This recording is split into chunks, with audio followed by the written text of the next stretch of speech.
নমস্কার বন্ধুরা।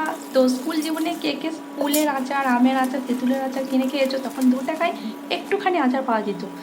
তো এখন আর কিনে নয়, চলো বাড়িতেই বানিয়ে ফেলি। তো তার জন্য দেখো, আমি হালকা একটু লবণ দিয়ে জল গরম করে তাতে কুলগুলোকে দিয়ে দেবো এবং সেদ্ধ করে নেবো। আগে থেকে আমি কুলগুলো 2-3 দিন ধরে রোদ দিয়ে শুকিয়ে রেখেছি কুলগুলোকে।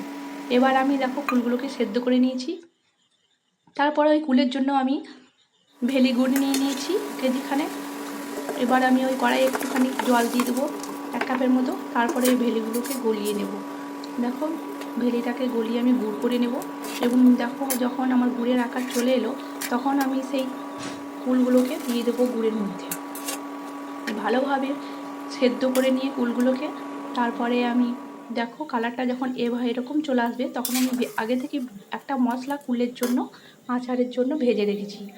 জিরে, মৌরি, কাঁচা শুকনো লঙ্কা এবং মেথি, কালো জিরে। দেখো মশলাটা দিয়ে দেবো।